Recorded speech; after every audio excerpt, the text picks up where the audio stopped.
What's up guys, Gamerscore here, and today I'm going to be talking about boner killers in gaming. Now, I'm not just talking about the horrible Cleopatra monsters from the Dante's Inferno games, who have monsters crawling from their nipples, but actual boner killers that affect us where it really hurts. Our internet penises, known as our gamerscore. Now, what I'm talking about is that very special feeling when you happen to buy a brand new game, and you're all excited to jump into this new adventure and just try and play through the whole thing once, get everything out of the way, get every single achievement, maybe every collectible. But you happen to go through the achievement list and you see a crazy word like time trial. And then you know that you're going to be spending hours and hours playing through the same mission again and again, just trying to get that special gold medal that you know you will never have.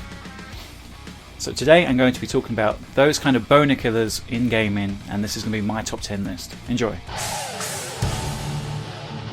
Number 10. Collectibles. Now, collectibles aren't too bad in video games, which is why it was easy for me to put them so far up the list at number 10. But there are some out there that are just atrocious. Not every game has the look through walls perk like games that Assassin's Creed, Tomb Raider and Hitman have, but what's worse is when you're hunting through a corridor, searching every single room for a little piece of intel, and suddenly you checkpoint to the next part of the level and you cannot go back. Maybe a wall falls down, maybe the game is just being a dick and won't let you go back to a previous room. Nonetheless, you are forced to replay the entire level, and in some cases the entire game. Now, there are so many different examples of this. Some of the worst ones that I've ever played have been Dante's Inferno as well as the Prince of Persia games. Now, a major mention must be made to every single LEGO game ever made which has been known to cause OCD in people, as they are basically forced to destroy every single part of the level and collect every single LEGO block on offer. Assassin's Creed has over 420 practically identical flags with absolutely no distinguishing features other than the tiny insignificant spot of the huge sprawling map upon which they sit. What a fucking hard sentence that was to say. Why did I even write that? It's terrible. Number 9. Complete all achievements. Now, PlayStation owners know about this one. It's an achievement for obtaining all the achievements, which is normally an incredibly hard task. But there are some games out there like Silent Hill HD Collection which has 2 of these achievements, one for beating Silent Hill 2 and then one for beating Silent Hill 3. But when a game like Dark Souls has an achievement, you know that you're basically boned. There's no way that you're ever going to get every single achievement in Dark Souls. So that's one achievement you might as well scratch off your list forever, because you're just not going to get it. Number 8. Stupid kill achievements. Dead Rising. This isn't this game's only time listed here, as the game is a total and complete boner killer. Now, not only did Dead Rising have the goal to have you genocide an entire town, but other games afterwards decided to follow suit. Now, Dead Rising on the 360 has an achievement called Zombie Genocider for defeating it's even worse than 35. For defeating 594 zombies. The significance of that number is that it's the population of the town you're currently in. Now, when Left 4 Dead 1 came out, it thought it would just be hilarious to have an achievement parody in this, where you had to kill 53,595 infected. Hilarious, great, thanks for that. One more than Dead Rising's achievement. Now, Prototype then won up to that by having 53,596 infected, thanks for that, Prototype. But then came the worst of all. Rock Band 3 had an achievement called the Homicidal Maniac, and that is for hitting hammer-ons and pull-offs. In Rock Band 3, how many do you think? Well, 53,596 hammer-ons and pull-offs. Awesome. Thanks for that, Humwags.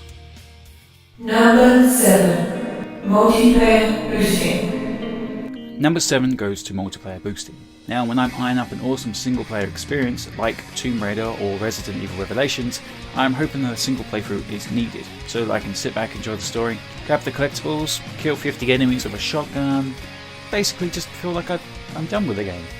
But then I look through the achievements for Resident Evil Revelations and I see that there's an achievement for killing 10,000 enemies in multiplayer as well as reaching rank 50. What the fuck? Number 6. Unreasonable expectations. Fuck you, Resident Evil. I love you and I hate you. Invisible enemy mode in one game is something, but then you have to repeat it in each game that is released afterwards? Fuck you. Not only did Resident Evil Remaster have an achievement for invisible enemy mode, but so did Revelations 2, a co-op only focused game, as well as Resident Evil 0. If you add that shit in Resident Evil 2, somebody's gonna die! I'm gonna be fucking furious. Not only is mastery of tank controls required, you must have the ability to avoid zombies in narrow hallways of the mansion, as well as evasive skills instead of killing the zombies. Crimson Heads, the trapped in mansion. God, just done.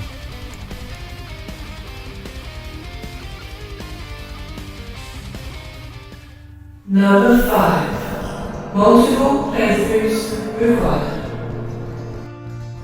Guitar Hero 3, I'm looking at you. There are at least 8 playthroughs needed to beat that single game. However, if you can't 5-star every song on Expert on your first try, it will take you many more playthroughs than that.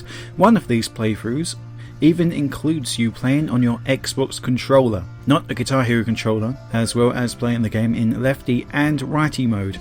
On top of that, there is 4 co-op playthroughs that are also needed, with somebody locally, so you can't play with a friend who lives in another country. And then there's the online achievements just for playing online with other people competitively. Jesus Christ. Number 4. Guitar Hero, you sure are becoming welcomed around these parts. But yes, how could one talk about bullshit achievements without mentioning the most bullshit of them all? And no, I don't mean Seriously 3.0, as that one's coming. I'm talking about Through the Fire and the Flames, Black Widow of That Porter, and pretty much every song on Guitar Hero Van Halen. Hell, let's talk about basically every achievement in Guitar Hero Warriors of Rock. Not only are you forced to perform abysmal tasks like replaying the entire career mode after you finish dominating each track, but you also have several just completely stupid achievements. For example, beat any song with a final score which is evenly divisible by 6. Complete a song with only a guitarist and bassist both earning the same score, aka Google that one because you're not going to do it on your own. As well as achievements for beating any song with a final score of 1, 3, 3, 3, 3, 7, and for beating any song with a final score ending in 000 as a band. I mean seriously, just fuck off Guitar Hero. You deserve the fate that you received.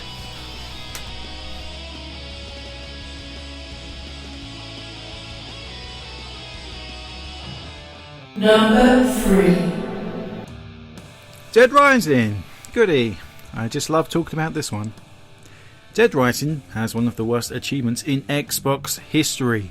Or the most fun, if you're a masochist.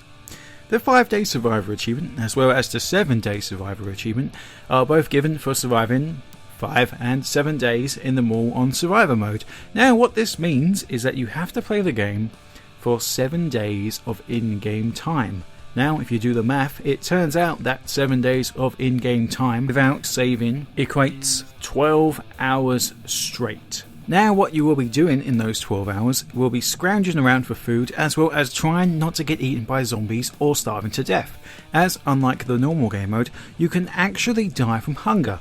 On top of that, there is a game-breaking bug like the food court glitch, which will crash your game if you spend a certain amount of time there. Now honestly, this achievement isn't incredibly difficult, it just sucks. That's an entire day wasted, 12 hours straight. Just think about that for a second. Number 2. Now slightly different to the last achievement that broke my boner in Dead Rising, the marathon achievement is to do with doing something consistently for a long amount of time. My key example in this one is Rock Band 1. To quote the walkthrough directly from trueachievements.com, okay, so I've got some good news and some bad news.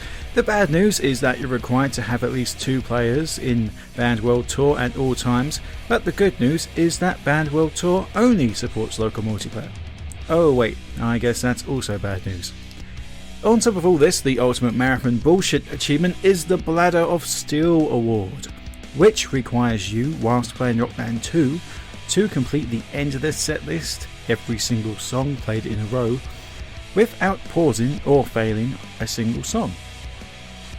Now, not as difficult as the expert achievements found in Rock Band 2 and the Rock Band 1s in the set list, as you could easily devote 6 hours of your life to playing Rock Band, but this one, when compared to the endless set list on its own, is worse, as there's absolutely no room for error.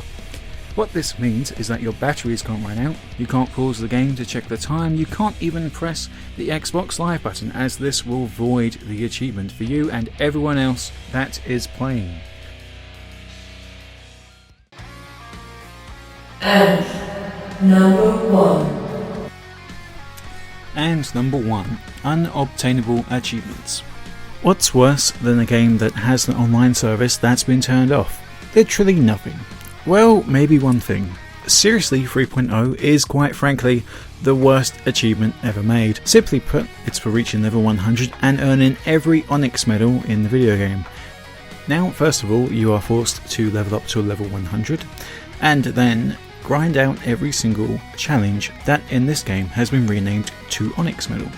Now, Onyx Medal, it's pretty bad. There's just so many different challenges that need to be completed.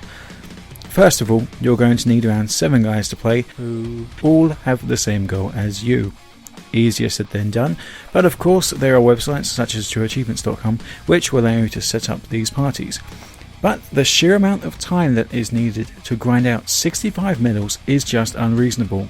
Now, there are a lot of people out there who have actually done this, which is insane, and I tip my hat to them, but achievements like Seriously 3.0 to me are as bad as unobtainable achievements.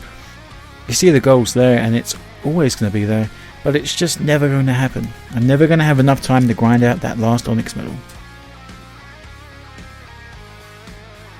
Just sit there and look pretty. Too pretty, turn it down.